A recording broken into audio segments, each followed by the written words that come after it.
मुझे जो मौजू मिला है तरबियत औलाद। औलाद इस दुनिया की वो नेमत है जिसके बगैर कोई भी घर नहीं है। जिस घर के आंगन में बच्चों की किलकारियां न गूंजें, जिस मां की गोद में बच्चा न हो, जिस बाप के पास उसकी कोई औलाद न हो, उसकी जिंदगी बेनूर है। जिंदगी की तस्वीर में औलाद रंग भरती है। इसीलिए अल्लाह ताला ने कुरान करीम में औलाद को और माल को दुनिया की जिंदगी की जीनत करार दिया है। अल माल वल बनून ज़ीनतुल हयातिद दुनिया, माल और औलाद तुम्हारी दुनिया की जिंदगी की जीनत, अट्रैक्शन है।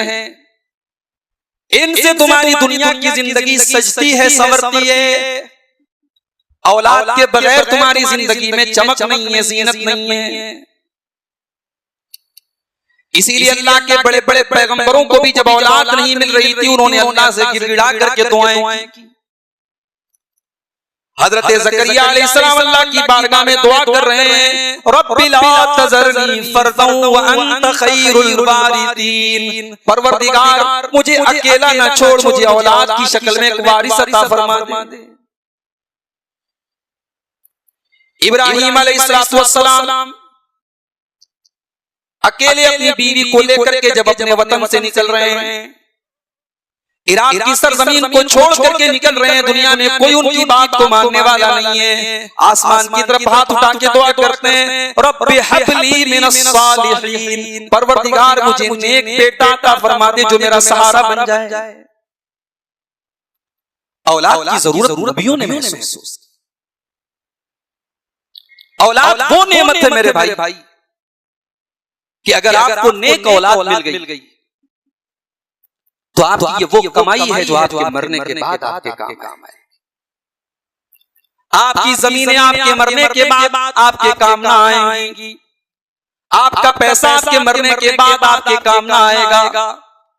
दुनिया में आपने जो नाम कमाया है वो मरने के बाद आपके काम ना आएगा। मगर अपने बच्चों की सही तरबियत अगर आप करके दुनिया से गए, वो बच्चे जब भी अल्लाह की बारगाह में आपके लिए दुआ करेंगे, आपकी मग़फ़िरत की दुआ करेंगे, उस दुआ का आपको फायदा पहुंचेगा।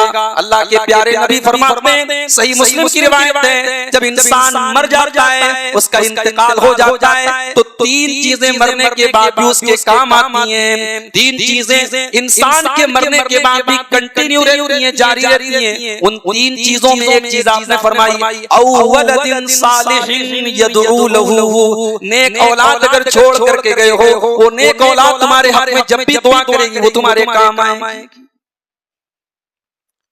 इसीलिए अल्लाह ने कुरान में अपनी नेमतों का जब जिक्र किया तो औलाद का भी जिक्र किया।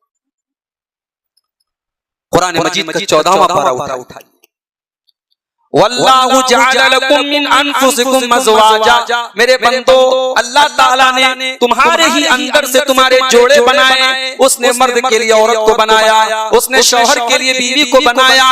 वल्लाहु जअल लकुम मिन अनफुसिकुम अज़वाजा व जअल लकुम मिन अज़वाजिकुम बनीना व हफीदा।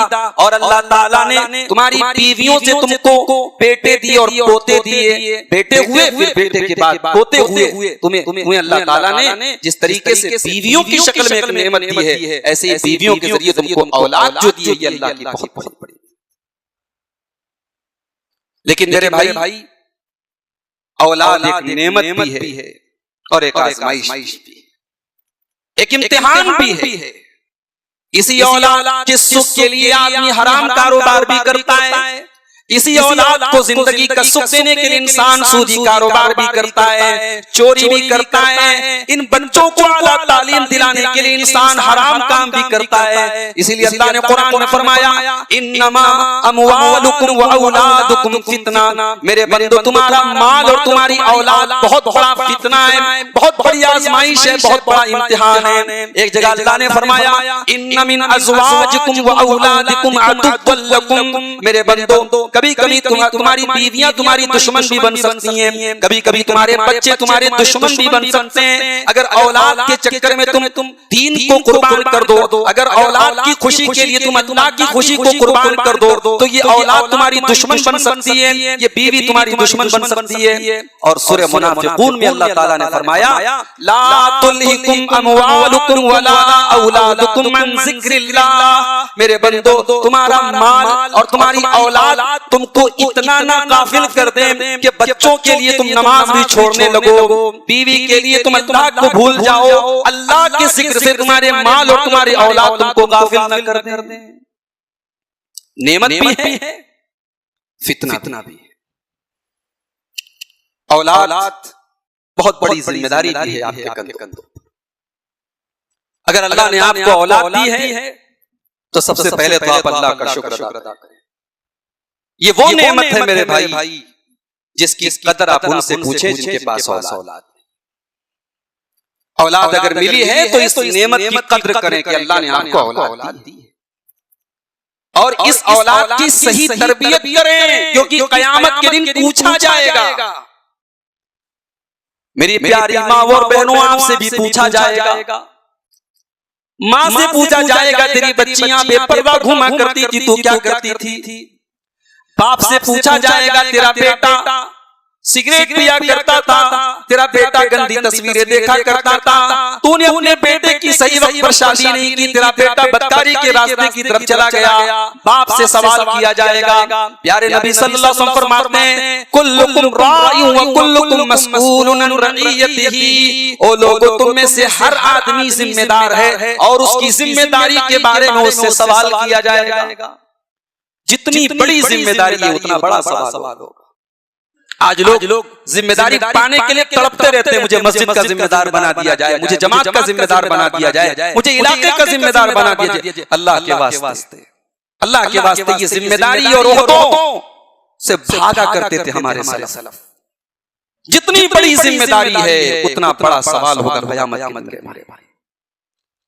सबसे बड़ी जिम्मेदारी आपके घर से शुरू होती है। अल्लाह के प्यारे नबी फरमाते हैं, फर्रजुलु राइन फी अहली बैतिही। आदमी अपने घर का जिम्मेदार है, अपनी बीवी का जिम्मेदार है, अपने बच्चों का जिम्मेदार है, अपनी बच्चियों का जिम्मेदार है। कल क़यामत के दिन उसकी फैमिली के बारे में, उसके परिवार के बारे में उससे सवाल किया जाएगा। वल मरअतु राइयतुन अला बैति ज़ौजिहा। शौहर तो नौकरी करता था, शौहर तो बिजनेस करता था, 24 घंटे शौहर घर पे नहीं रहता था, औरत घर में रहती थी। घर के अंदर के जो मामलात हैं उनकी जिम्मेदार औरत है। औरत से घर के बारे में सवाल किया जाएगा, औरत से पूछा जाएगा, तू घर में रहती थी, तेरी बेटी रात को 2-2 बजे तक न जाने किससे बातें किया करती थी। औरत को हिसाब देना पड़ेगा, माँ को हिसाब देना पड़ेगा। मेरी प्यारी माँ बहनों, माँ के पैरों के नीचे जन्नत है, मगर ये जन्नत इतनी आसानी से मिलने वाली नहीं है। माँ को ये मकाम जो मिला है इसके पीछे भी बहुत बड़ी जिम्मेदारी है। औरत से सवाल किया जाएगा, अगर वो माँ है कि तेरी बच्चियां, तेरी बेटियां, तेरी बहुएं, तू घर की मलका थी, तू घर की रानी थी, तूने अपने घर को कैसे चलाया? औरत को हिसाब देना पड़ेगा। आज हम अपने बच्चों से प्यार करते हैं, बच्चों को जरा सी खरोंच आ जाए हम बेचैन हो जाते हैं। बच्चा रात में बुखार में तड़पे, माँ बाप तड़पते हैं। बच्चे को नींद ना आए, माँ बाप को नींद नहीं आती। बच्चा पेशाब कर दे, माँ उसके गीले बिस्तर पे खुद सो जाती है। इतनी मोहब्बत करते हैं अपनी औलाद से। लेकिन वही औलाद जब जवान होती है, जब बड़ी होती है, हम महसूस करते, हम देखते हैं हमारा बेटा गलत रास्ते पर जा रहा है, हमारी बेटी गलत रास्ते पर जा रही है। हम उसे रोकने की, उसे बचाने की एक बार भी कोशिश नहीं करते। अल्लाह ताला हमारी उस मोहब्बत को चैलेंज कर रहा है। हमारी उस मोहब्बत को अल्लाह ताला में याद दिलाते हुए फरमाता है कुरान के 28वें पारे में, या अय्युहल्लज़ीना आमनू कू अनफुसकुम व अहलीकुम नारा, ऐ ईमान वालो अपने आप को भी जहन्नम की आग से बचाओ और अपने बच्चों को भी जहन्नम की आग से बचाओ, अपनी फैमिली को भी जहन्नम की आग से बचाओ। दुनिया की आग में हम अपने बच्चों को जलता हुआ छोड़ नहीं सकते, हम अपनी जान को जोखिम में डाल देंगे मगर अपने बच्चों को बचाएंगे। दुनिया की आग से 70 गुना ज्यादा खतरनाक है जहन्नम की आग, दुनिया की आग से 70 गुना ज्यादा खतरनाक है जहन्नम की आग। दुनिया की आग में बचने का चांस है, जहन्नम की आग से बचने का कोई चांस नहीं है। अल्लाह कह रहा है मेरे बंदो अपने आप को और अपने घर वालों को जहन्नम की आग से बचाओ। वक़ूदुहन नास वल हिजारा, जहन्नम की आग का ईंधन इंसान और पत्थर होंगे। जहन्नम की आग पेट्रोल और डीजल और कोयले से नहीं जलेगी, वो जलेगी तो इंसानों से जलेगी, वो जलेगी तो पत्थरों से जलेगी। और उस जहन्नम के जो चौकीदार होंगे, जो निगरां होंगे, वक़ूदुहन नास वल हिजारा अलैहा मलाइकतुन गिलाज़ुन शिदादुन ला यासूनल्लाह। उस जहन्नम के चौकीदार ऐसे फरिश्ते होंगे जो किसी के साथ कोई नरमी नहीं करेंगे, किसी के साथ कोई मुरब्बत नहीं करेंगे। दुनिया में हमारा बच्चा अगर जेल में चला जाए, कानून के लफड़े में चला जाए, तो हम ले दे करके बचा लेते हैं, जमानत करा लेते हैं, वकील को खरीद लेते हैं, जज को खरीद लेते हैं। अल्लाह की अदालत में जो मुजरिम है वो मुजरिम है, वहां कोई बच नहीं सकता है। जहन्नम में अगर कोई चला गया तो जहन्नम के जो दारोगा हैं, जहन्नम के जो निगरां हैं, वो किसी के साथ कोई रोया करेंगे। तो तरबियत औलाद का मौजू बड़ा अहम मौजू है मेरे भाई। अब हमारे वो भाई यहाँ बैठे होंगे जो बेचारे अभी शादीशुदा नहीं है, वो कहेंगे मौलवी साहब कोई अजीब टॉपिक दे दिया, हम लोग तो खुद औलाद हैं, हम किसकी तरबियत करेंगे। तो भाई तरबियत औलाद इसका ताल्लुक औलाद होने के बाद से भी है और औलाद होने के पहले से भी है। अभी आपकी शादी नहीं हुई है, रिश्ता तलाश किया जा रहा है, अम्मा आपकी रिश्ता खोज रही है नागौरी बिरादरी के अंदर, है ना भाई। सुना है मैंने माशाल्लाह पूरा इलाका नागौरी बिरादरी का है और बड़ी अच्छी चीजें भी मैंने सुनी, बड़ी मिल्लत है, बड़ी बहुत सारी रस्म और रिवाज से ये बिरादरी पाक है, कोई लेन देन नहीं होता शादी ब्याह में। अगर मैंने ऐसा सुना है, अगर ऐसा सही है तो बहुत अच्छी बात है, अल्लाह इसको कायम रखे। मगर मेरे भाई रिश्ते नाते करने में आप क्या देखते हैं? सबसे पहले आप क्या देखते हैं भाई? हम सबसे पहले जो हमारे समाज का दस्तूर है, हम सबसे पहले देखते हैं हमारी बिरादरी की लड़की है कि नहीं। अगर हमारी बिरादरी की लड़की नहीं है तो हजारों खूबियां हैं, हमें कबूल नहीं है। हम अपनी बिरादरी के बाहर नहीं जा सकते। क्यों भाई? कौन से सुर्ख के पर लगे हमारी बिरादरी के अंदर? जिस बिरादरी का भी मुसलमान अगर है, अल्लाह ताला ने ये बिरादरियां हमारी आइडेंटिटी और पहचान के लिए बनाई हैं। ये बिरादरी ना तो हमें ऊंचा बनाती है ना नीचा बनाती है। या अय्युहन्नासु इन्ना खलक़नाकुम मिन ज़करिन व उन्सा, ऐ इंसानों हमने तुम्हें एक मर्द और औरत यानी आदम और हव्वा से पैदा किया। व जअलनाकुम शुऊबन व क़बाइला, और हमने तुमको कबीलों में बांटा, बिरादरियों में बांटा, लेताअरफ़ू, ताकि तुम एक दूसरे को पहचानो।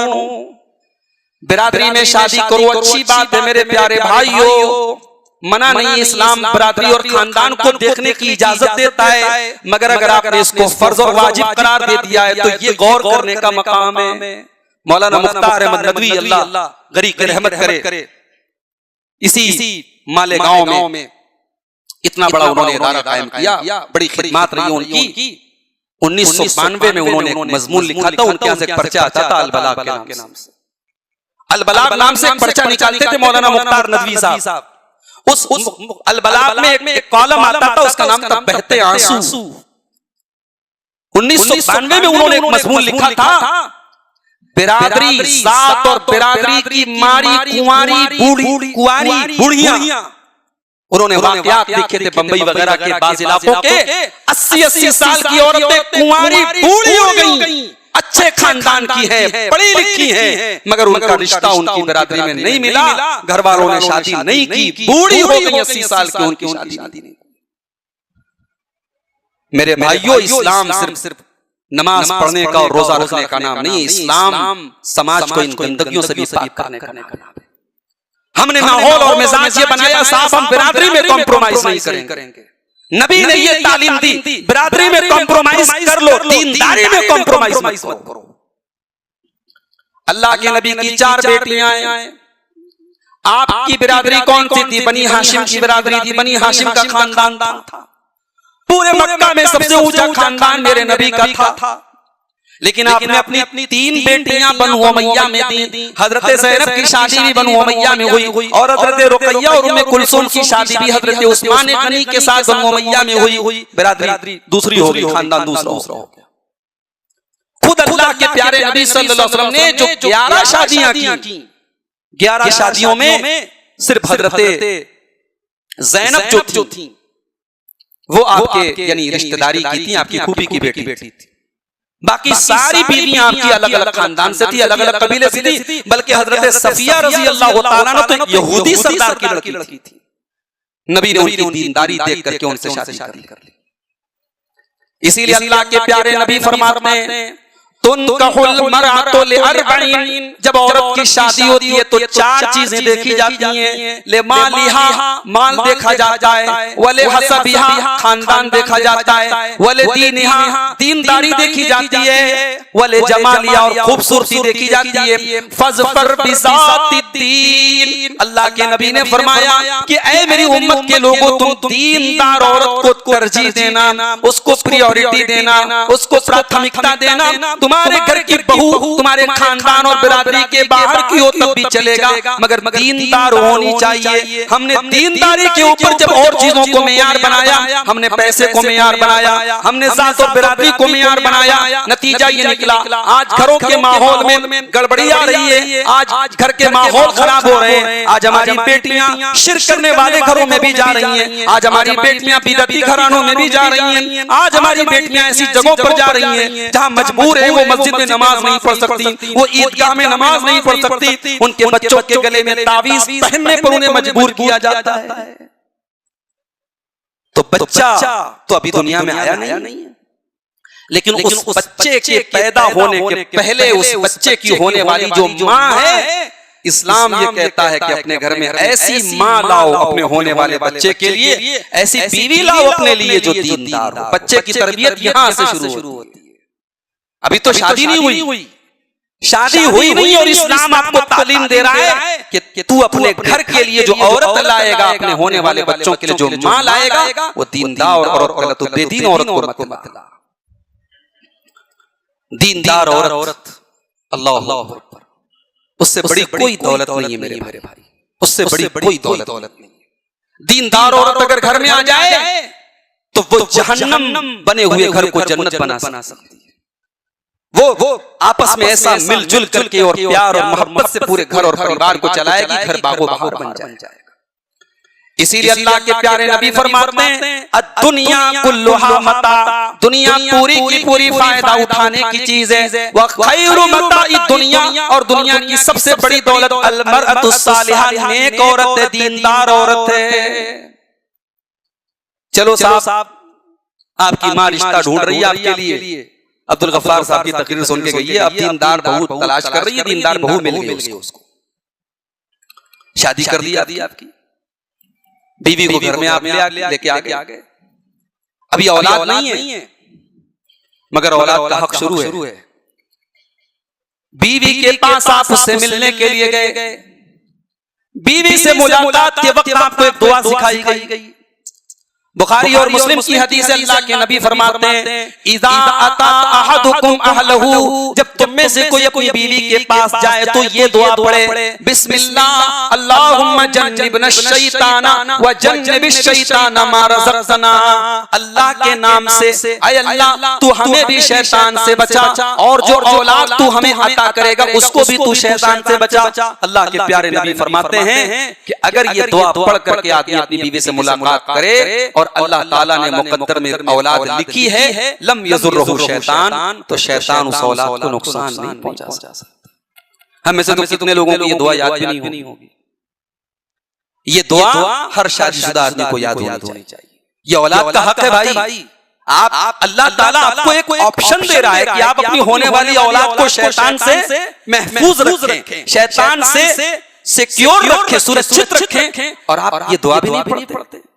ये दुआ औलाद का एक हक है। अल्लाह ताला ने आप पर करम किया, आपके घर में बच्चे की पैदाइश हुई, बड़ी अच्छी बात है, मिठाई खिलाएंगे आप, खुश होंगे आप। लेकिन कहीं ऐसा तो नहीं कि लड़का पैदा हो रहा है तो खुशी बांटी जा रही है और लड़की पैदा हो रही है तो चेहरा मुरझा गया, ऐसा तो नहीं हो रहा है। अगर ऐसा हो रहा है तो माफ करें, ये इस्लाम की तालीम नहीं है, ये मेरे नबी की तालीम नहीं है। औलाद में ये इस वजह से फर्क आप करें कि बेटी है तो हम उतनी तवज्जो नहीं देंगे, बेटा है तो प्यार करेंगे। भाई ये अल्लाह की मर्जी है, ये अल्लाह की मर्जी है। बेटी है तब भी हम उससे मोहब्बत करें, बेटा है तब भी उससे मोहब्बत करें। आज अफसोस की बात है, कितने घरों में आज इसलिए झगड़े हो रहे हैं क्योंकि बहू को लगातार 3 बेटियां हो गई, सास प्रेशर डाल रही है बेटे के ऊपर, तू दूसरी शादी कर ले। मेडिकल साइंस भी ये बता रही है अगर लड़की ही लड़की हो रही है, लड़का नहीं हो रहा है, इसमें औरत का कोई कसूर नहीं है। मेडिकल साइंस ये बता रही है कि 2 किस्म के क्रोमोसोम होते हैं, एक्स और वाई। ये दोनों किस्म के एक्स और वाई, जब ये दोनों क्रोमोसोम आएंगे तब लड़का पैदा होगा। और ये एक्स और वाई क्रोमोसोम ये मर्द के जरिए आते हैं, औरत का इसके अंदर कोई रोल नहीं है। औरत बेचारी उसको जिम्मेदार करार देके उसको मेंटल डिस्टर्ब किया जाता है। ये 1400 साल पहले दौरे जाहिलियत में जो एक जाहिलाना तरीका था, बेटी को बोझ समझा जाता था, वो कहीं ना कहीं हमारे और आपके ज़हन दिमाग में भी राइज है। इसको खत्म कीजिए मेरे भाई। औरत और लड़की तो वो चीज है, लड़का पैदा हुआ तो 2 बकरे आपको कुर्बान करने पड़ेंगे, लड़की पैदा हुई तो 1 बकरा कुर्बान करना है। लड़की तो आते ही अपने बाप का खर्चा बचा रही है, अपने बाप की सेविंग करा रही है। लड़की तो पैदा होते ही बरकत लेके आ रही है। भाई 10-10 हजार का अगर बकरा मिल रहा है तो लड़का बेचारा आके 20,000 रुपया खर्चा करवा रहा है आपका। लड़की आके आपकी नगद 10,000 रुपया बचा रही है, बरकत वाली है ये। अल्लाह के रसूल सल्लल्लाहु अलैहि वसल्लम को अल्लाह ने 4 बेटियां दी थी। बेटी होना ये कोई मनहूस बात नहीं है, नऊज़ुबिल्लाह। बेटी बरकत बन करके आती है, अपना मुकद्दर लेकर के आती है। भाई आपकी रोजी रोटी में, आपकी जिंदगी में बेटी से बरकत नहीं आएगी।